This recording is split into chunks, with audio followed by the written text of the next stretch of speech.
Selamat pagi, salam sehat dan salam sejahtera untuk kita semua. Bapak, Ibu dan saudara-saudara yang terkasih di dalam Tuhan kita Yesus Kristus. Pagi hari ini kita bersama kembali di dalam renungan pagi GKPO Halim Perdana Kusuma. Saya mengajak kita sebelum melakukan seluruh tugas dan tanggung jawab kita, mari kita merenungkan firman Tuhan. Tapi terlebih dahulu, mari berdoa. Ya Tuhan Allah, kami sungguh bersyukur atas berkat rahmat-Mu di dalam kehidupan kami pribadi lepas pribadi. Kalau pada pagi hari ini kami akan mendengarkan firman-Mu sebagai pedoman dalam kehidupan kami, Tuhan, kami mohon kepadamu Roh Kudus menuntun dan membimbing kami. Sehingga firman ini bukan hanya sebatas kami dengar, tapi juga kami lakukan dalam kehidupan kami, dimanapun Tuhan percayakan kami berada.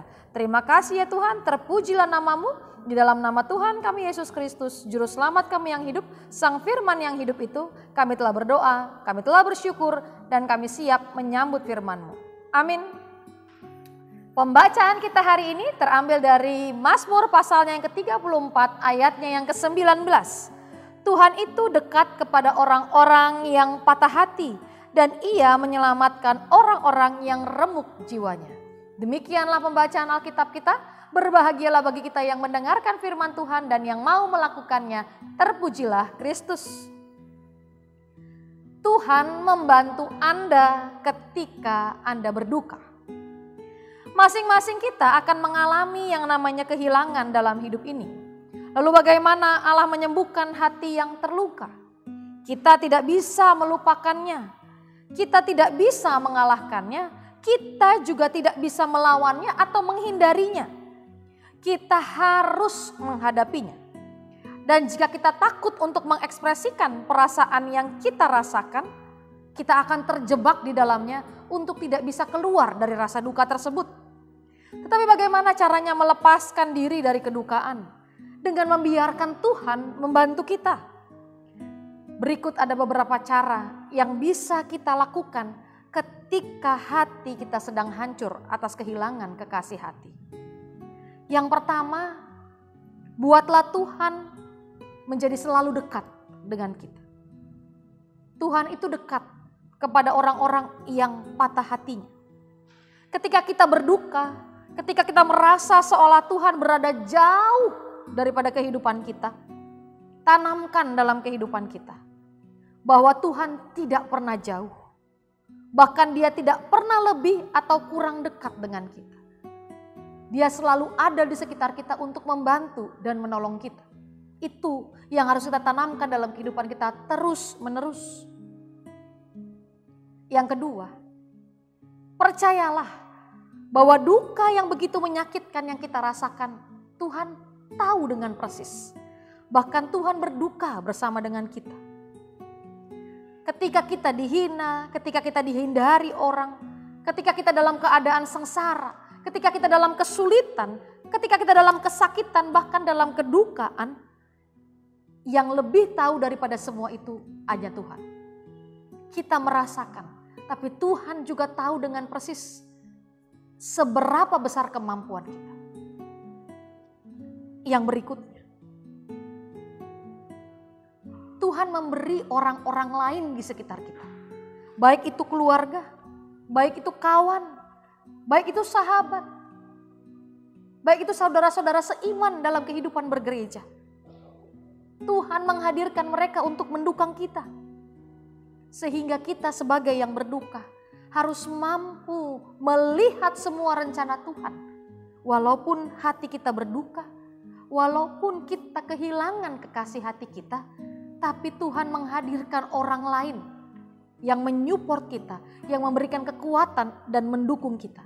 Percayalah bahwa orang yang hadir di sekitar kita ketika kita berduka itu perpanjangan tangan Tuhan. Memang lebih baik bersama-sama. Percayalah bahwa kita tidak akan sendirian. Tuhan menggunakan kesedihan untuk membantu kita untuk bertumbuh. Tuhan menggunakan kedukaan, bahkan rasa sakit untuk membantu kita menjadi belajar dekat dengan Allah, bergantung dengan Allah. Karena yang memiliki kehidupan ini memang hanyalah Allah. Kedukaan mengajarkan kepada kita bahwa kita ini tidak berdaya. Kita ini lemah. Kedukaan mengajarkan kepada kita bahwa Tuhanlah yang memiliki kehidupan secara utuh sepenuhnya. Dan kita tidak punya kuasa untuk mengambil alih kehidupan tersebut.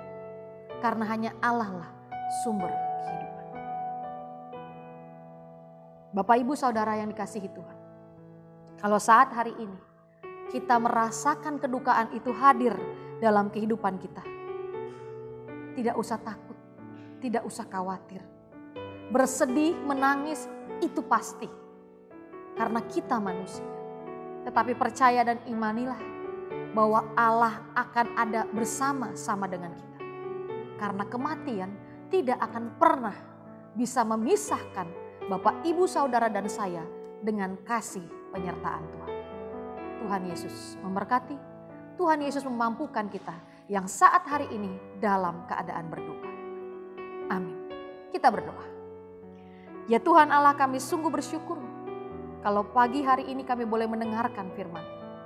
Kami boleh belajar untuk mengatasi rasa duka. Sekalipun bukan kami rasakan dalam waktu-waktu dekat ini. Kami mungkin yang sudah merasakan dalam hitungan tahun-tahun yang lalu. Kami yang belum bisa mampu mengatasi rasa duka kami. Firman ini memberikan kami kekuatan. Firman ini menghibur kami bahwa Tuhan dekat dengan kami yang merasakan duka itu. Tuhan selalu hadir bersama kami. Bahwa kasih penyertaan Tuhan akan selalu ada dalam kehidupan kami. Terima kasih ya Tuhan atas firman-Mu. Biarkanlah firman inilah yang menopang kehidupan kami. Di dalam nama Tuhan kami Yesus Kristus, Juru Selamat kami yang hidup, Sang Pemilik kehidupan itu, kami akan melanjutkan tugas dan tanggung jawab kami. Di dalam naungan kasih-Mu lah, kami percaya, kami imani, kami mampu melewati itu. Terima kasih ya Tuhan, terpujilah nama-Mu. Amin.